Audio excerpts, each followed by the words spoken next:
Final topic is also Mr. Sorey, and he's going to give you the third quarter update of the city's recycling program. Thank you, Mr. Manager. So just to go over our desired outcomes, when we started the drop-off sites and the subscription-based services, our desired outcomes were and continue to be reduced cost, improving the quality of the recycling stream, and providing additional choices to customers. And we've been able to do all of those things, and I'll talk to you in a little more detail about that. So again, just to kind of recap, we do have the 8 drop-off sites throughout the city, and we do have 3 providers currently authorized for subscription-based recycling services, and I'll go into a little bit more detail on that in a second. We do have an 8th site that we've listed. It's been there for some time, but at Animal Services on South Military Highway, they do accept the aluminum cans, but that's the only thing that they accept at that location. So you can see that the sites are geographically dispersed so that we're covering all areas of the city. But one thing that I think is notable is these sites provide recycling opportunities for those citizens that didn't have it previously. So before we were with Curbside, we were serving 70,000 residents, but those in townhouses, condos, apartments were not getting that service. So this is something that's been available to others, and from that standpoint, it's been expanded opportunities. These are just pictures of the drop-off sites. I will note the Municipal Center site was relocated today to the west side of the parking lot, so that is up and running. We have signs directing patrons to that site and also directing from the old site to the new site. This slide gives you a sense of the volumes done at each respective site. So this is listed in tons. So I can say the drop-off volumes have far exceeded expectations. And as you can see, the Municipal Center has by far the heaviest volume of recycling activities. And really, we spent a lot of our first year right-sizing these sites. So we started with 2 containers at every site. Some still have 2 containers. The site at the Municipal Center has the equivalent of 8 containers. So we'll continue to do that and make adjustments as we move forward. In terms of site maintenance, I can tell you just about without exception, the other cities around the table, the SIPSA board or wherever, they all caution me that anytime they've tried this, that these sites have turned into nothing but dumps. And that has not been the case here in Chesapeake, and that's because we've implemented a very robust plan to inspect the sites daily. We're picking up daily. GFL, who services the containers, they service them several times a week. They even respond on demand when we see containers reaching capacity. Again, the performance has been outstanding. We have collected to date over 1,900 tons of recyclables, and this has definitely resulted in a far lower contamination rate than what you would get with the curbside program. So we estimate that overall contamination rate to be roughly 10%, which is very, very low by industry standards. So talk a little bit about the subscription-based recycling. So, we started with 3 vendors providing that service. One has all but gone out of business. That they've raised their rates to $100 a month. Recyclops is the other that their rates have gone up significantly since inception, and I'll talk to you a little more about that on the next slide. So, we believe that the rates in Chesapeake are higher when compared to other Virginia cities due to the lack of competition. So, for instance, in Chesterfield County in the Richmond area, they have rates as low as $9 per month for every other week collections, but they're also served by 2 material recovery facilities, also known as MRFs. So notably, now TFC is the only MRF in our area. We also think that our success with the free drop-off sites has made it harder for the subscription providers to be economically viable.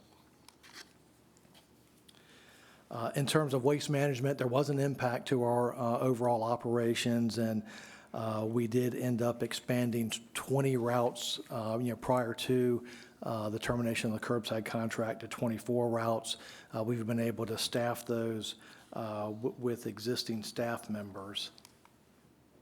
So in terms of the cost data, so this cost covers, both waste management and recycling, but, they're all directly attributed to recycling. So we did have one-time capital cost of roughly $240,000 to stand up the recycling drop-off sites.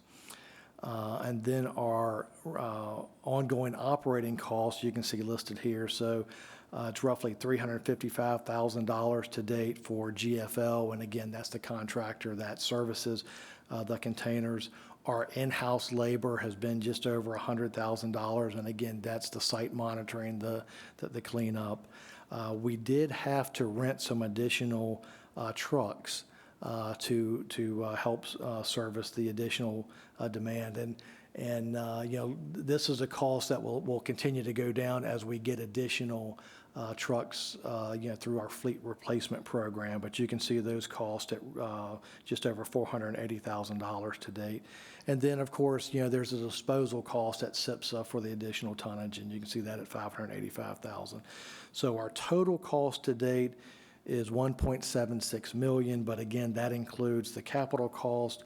Our total estimated annualized operating cost for this current fiscal year is just over $2 million. And again, as a reminder, when we terminated the curbside contract, the value of that contract was roughly $4.5 million.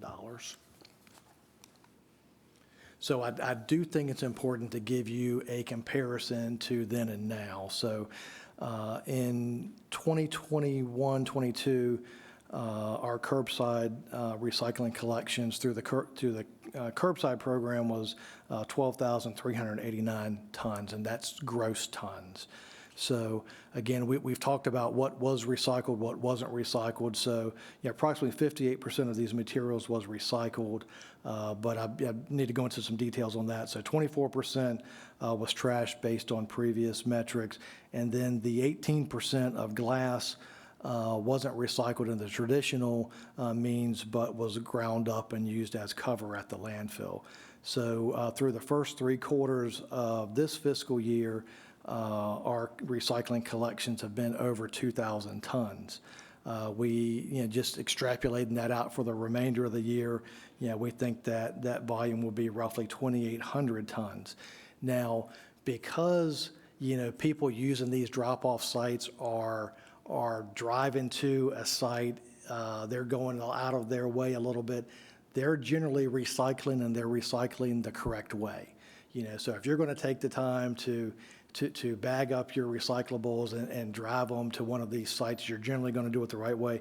That's resulted in a much, much lower contamination rate, which, by observation, we believe is roughly 10%. So if you net everything out, we believe that our tonnage of recycled materials would be just under 2,500 tons.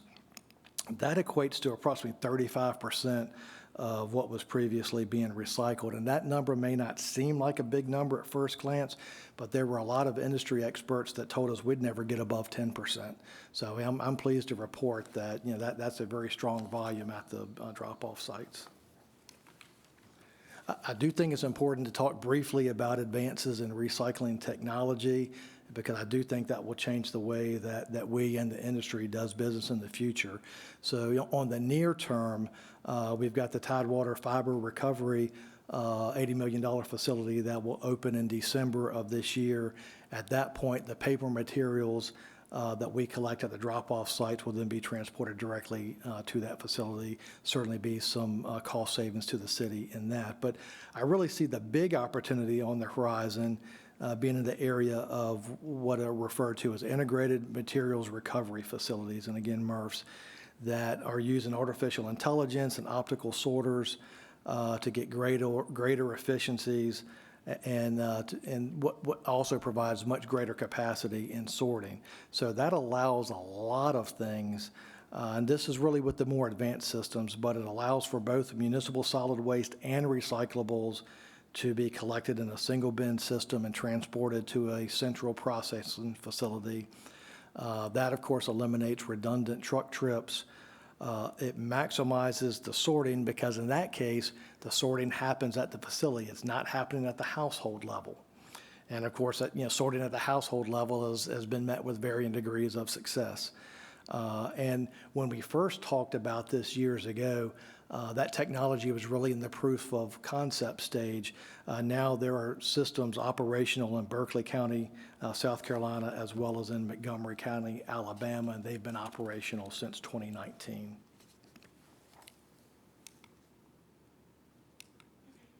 But back to curbside recycling, we've had a lot of questions about that. So if council desired to implement curbside recycling as it previously existed, we estimate that cost range, and I'm providing a range because it's very much an estimate. That would range from roughly $4.95 million to $6.7 million annually, and those above amounts would equate to $589 and $802 per month per eligible household, respectively. And, again, estimates, so actual costs would not be known until we went through a procurement process. And then, of course, if there was any type of fee attached to that, it would take, roughly 9 to 12 months to set up, a billing system and a fee system. But, there are other options, worth noting. So, we could certainly look at expanded drop-off locations or expanded capacity at existing locations. One of the, unique opportunities that we have is the idea of a regional curbside contract. Virginia Beach's contract expires in June of '24, so they'll certainly be looking to do something different. We continue to have these discussions regionally through the Hampton Roads Planning District Commission. They've created a recycling subcommittee that we are active on, so I do believe there's some interest in that. The other thing that we're seeing across the nation with curbside programs is the idea of an opt-in provision. So, those that don't want to recycle and don't want to do it the right way, they don't have to. They can put their stuff in the trash can and it will be treated as trash. It's a little harder to price these, but, there's been, some initial success with that approach. And then again, there's always the economic development opportunities that I mentioned with the new technologies. So just to recap, we've overperformed on the collections of the drop-off sites. We're on target with our savings to the tune of $2 million plus. The contamination rate is much lower, but our cost for both the drop-off sites and the subscription providers are higher due to a lack of competition. And right now, our materials from the drop-off sites are transported by GFL to Portsmouth because our container contractor was unable to contract with TFC. So in terms of the next steps, we'll continue to monitor the volumes of the drop-off sites. We'll adjust service as necessary. Again, the City Hall drop-off site was relocated earlier today. We're continuing with our Chesapeake Recycles Days, and at those events, those are more household hazardous waste. It's shredded on site, so it's a lot of personal items that are being shredded, but it's a great service. We'll continue to look at revisions to existing drop-off sites. We'll come back in later this summer to give you the complete one-year recap of the program. And obviously, we'll continue providing updates and discussing opportunities with City Council. So, Mr. Manager, I'll turn it back to you. Mr. Bond. Yeah. Mr. Sorey, can you go back to the slide that lists the drop-off sites that we presently have?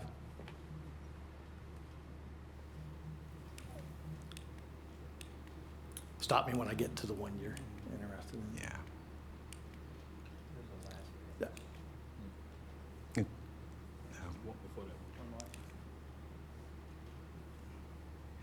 I think it's one forward though, but I can just ask a question though. Sure. I can't really read it from here.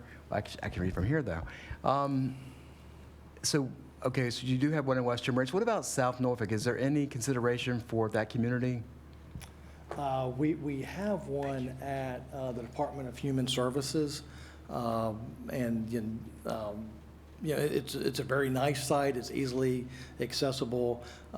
So that is a, somewhat centrally located, site for South Norfolk. I will note though, when you look at the volumes, that is the lowest volume of all the sites. Okay, thank you.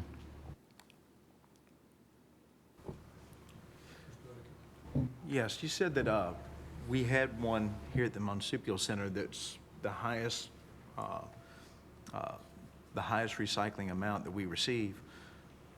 And I understand that's been moved today. Exactly where has that been moved? That was moved to the west side of the parking lot, so, off of Albemarle Drive at Albemarle and Shea Drive. Yeah, and there's directional signs to it, from Cedar Road, and there's also directional signs from the old site, to the new site, so that we can get people used to using that. And I saw patrons using it this afternoon, so it's up and operating. Thank you. Any other questions, comments? Councilman Newens? Thank you. Mr. Manager and Mr. Sorey, I appreciate the information. I would like to note under desired outcomes, we list reducing costs, improving quality of the stream, and providing additional choices to customers. I would say one of at least my desired outcomes is maximizing the amount of recycling. So I noticed that is not something that's listed. We're looking at the stream specifically and providing choices and reducing costs, but I think when it comes to recycling, it's important that we maximize the amount that's being recycled. A couple more questions as it relates to the tonnage that is being recycled. I did some quick math, and correct me if I'm wrong, but I'm looking at the drop-off site performance. Is the total cost per ton approximately $186? Or is my math off on that? I apologize. I don't have that information in front of me. But we're happy to provide, any follow-up information that you would like. That'd be great. If you don't mind just providing me the amount per ton with the drop-off center, as well as the amount per ton we paid with Curbside Recycling.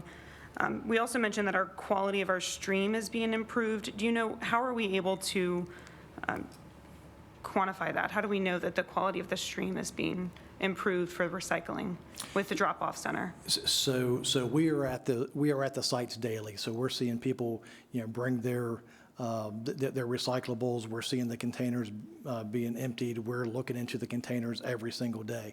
So 10%, I believe, is an accurate overall number. I can tell you at the parks, the contamination rate is probably a little bit higher because, people are opportunistic sometimes and they will clean out their vehicles or whatever the case may be. But, like here at the municipal center with the heaviest volume, we don't get that. I mean, it's really people bringing very clean recyclables here, and we're seeing that on a daily basis. So that's something then we're gauging in our own experience with the city by looking at the drop-off. That's how we know that the stream is being improved? Yes, ma'am. Okay. And as it relates to what is actually being recycled, I know a lot of figures have been thrown out, a lot of percentages. Do you mind just providing me, I know it's probably too difficult to provide it here, but are you able to provide me the information, like the data of how we're able to get those percentages? And then specifically, do we have confirmation, or how do we know that what's being put in the recycle for the drop-off is actually being recycled? Yeah, so I'm happy to report back on all of that, but, by contract, everything that is collected there is required to be recycled. I appreciate that. Thank you. The GFL is the vendor, is responsible for fulfilling that end of the contract. One of the drivers of the cost of that drop-off location is that the material has to go out of the city of Chesapeake to be recycled because they weren't able to contract with the local company. Any other questions? Ms. Ritter? I do, if you could add this to your long list. If Ms. Nguyen's math is correct, and the cost per ton that we're paying is $186, what's our current tipping fee? The current tip fee is $65, but that's only part of the story, so there's. Right. It's always only part of the story with SIPSA. Yeah, well, so it's $65, you know, kind of what they refer to as the gate rate, but then obviously we have cost in manpower and equipment to pick it up and get it there. So to do a true apples to apples comparison, I would need to include those costs as well. Okay, would you, Yeah. please? Yes, ma'am. And could you, again, just refresh my memory in that with GFL, did you say the material's going to Portsmouth, which I assume is the waste-to-energy plant? No, ma'am, it is not going to the waste-to-energy plant. It is going to. Nothing is going there. Nothing in terms of recycling is going to the waste-to-energy plant. Okay. I just want to check that. And then on you can add this to your list, because when you go into the issues of the new technology this has 9 lives, I think, and I think Sure. we're on 4 or 5 right now, that has been touted, as you said, for years and never really come to fruition.